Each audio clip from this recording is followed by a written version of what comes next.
जी। जय सनातन सभी साथियों को, बोलो शांतिनाथ जी महाराज की जय, जलंधर नाथ भगवान की जय।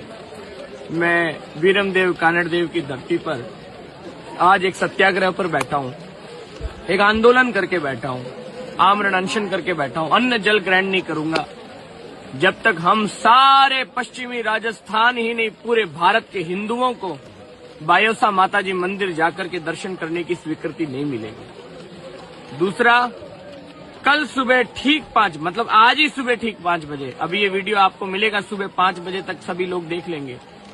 सुबह 5 बजे सब मेरे पास में यहाँ गुर्जरों की कॉलोनी में, कालका कॉलोनी में, गुर्जरों की बस्ती में इस जगह पर आ जावें।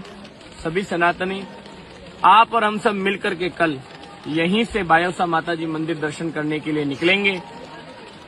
मैं तो आमरण अनशन पे हूँ, मेरे साथ आप सभी लोग मेरा साथ दे रहे हैं। नीचे इसी भवन में जिस छत पर मैं इस भयंकर बारिश में मैं छत पर बैठा हूँ, इसी घर के नीचे 700-800 महिलाएं भी मेरे साथ आमरण अनशन पे बैठी हैं।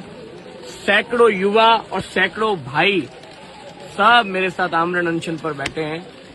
राजस्थान की सरकार और राजस्थान के मुख्यमंत्री भजनलाल शर्मा जी से निवेदन है, हम साधु संत तो आप ही के थे और आप ही के रहेंगे। मैं अपनों से लड़ रहा हूं, इस बात का दुख है। इसलिए भजनलाल जी से एक बात कहना चाहूंगा, अगर हम संतों को और मुझे स्वामी अभयदास को अपना मानते हो, गिरिराज जी के भक्त हो ना, आज गिरिराज जी की कथा करके, भागवत कथा करके वहां से निकला था और गिरिराज जी के भक्तों पर लाठीचार्ज तुम्हारे एसपी और तुम्हारे कलेक्टर ने करवाया। अपने एसपी और अपने कलेक्टर को सस्पेंड करो। कल सुबह 5 बजे लाखों लोगों के साथ मैं जालोर के इसी छत से जालोर के उस किले पे जाऊंगा और बायोसा माताजी का दर्शन करूंगा। अगर आप में है अपने लोगों के प्रति श्रद्धा, प्रेम, समर्पण, हिंदू साधु के प्रति समर्पण भजनलाल जी, तो आपको यहाँ जालोर आकर के जालोर के सभी सनातनियों को ये वचन देना पड़ेगा कि अगले 1 महीने के अंदर ये सारी अवैध कब्रों, मजारों का पूरी जांच करवा करके जो अवैध है, जिनके नीचे कोई लाश नहीं है, कोई बॉडी नहीं है, जबरन किसी पत्थर पर हरी चद्दर चढ़ाई गई है, उन सारी की सारी मजारों को, इस जालोर के पहाड़ को बिल्कुल साफ करने की जिम्मेदारी आपकी है। आपको पुष्कर सिंह धामी की तरह राजस्थान के भी इन अवैध मजारों पर, कब्जों पर आपने बुलडोजर चलाना पड़ेगा। आपने योगी आदित्यनाथ जी की तरह राजस्थान को भी मुक्त करना पड़ेगा। आपसे ये अपेक्षा है, जिनको हम लोगों ने मंचों पर सभाएं कर करके जिताया है, 2-5 सभाएं तो मैंने भी की होगी।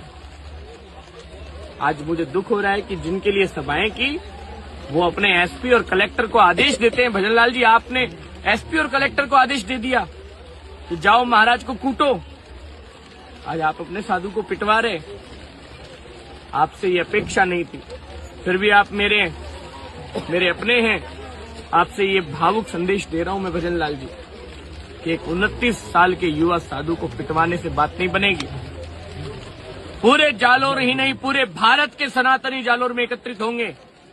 जब तक जालोर का कलेक्टर, जालोर का एसपी सस्पेंड नहीं होगा, जब तक यहां का डिप्टी सस्पेंड नहीं होगा, जिस डिप्टी ने मेरे साथ धक्का मुक्की करी, मेरे कपड़े फाड़े, तब तक ये अन्न जल ग्रहण साधु नहीं करेगा। जेल में डालना है, धाराएं लगानी मुझ पे लगाओ, पर मेरे साथ 700 माताएं हैं, वो भी अन्न जल ग्रहण नहीं करेंगी, वो भी त्याग करके बैठी, उनको भी जेल में डालो। हम सभी जेल में भी मर जाएंगे, लेकिन अन्न जल ग्रहण नहीं करेंगे। मैं सत्याग्रह पर बैठा हूं। ये संदेश मुख्यमंत्री जी आपको है। सवेरे 5 बजे मेरे सारे सनातनी जो मुझसे जुड़े हुए हैं, सभी अपने अपने वाहनों से जालोर आवे और एक बार अब राजस्थान के सारे महाराणा प्रताप के वंशजों को मैं आह्वान करता हूं, मेरे मेवाड़ वासी, मेरे जालोर वासी, मेरे पाली, सिरोही, जोधपुर, बाड़मेर, जैसलमेर, नागौर वासी, जयपुर वासी, गंगानगर, हनुमानगढ़ वासी, भरतपुर वासी, धौलपुर वासी, प्रतापगढ़ वासी, उदयपुर वासी, श्री गंगानगर वासी, बीकानेर वासी, सारे जो मेरी बात सुन रहे सब आ जावें। हम सब मिलकर के यहाँ सनातन की अलग जगाएंगे। कल ही रात को मुझे जान से मारने की धमकी उस शाहरुख खान ने दी थी, उसको ये एसपी साहब जेल में डाले। आज उन्हीं लोगों के साथ खड़े होकर हम डंडे चलाएं, ये स्वीकार नहीं होगा राम के देश में। जय श्री राम।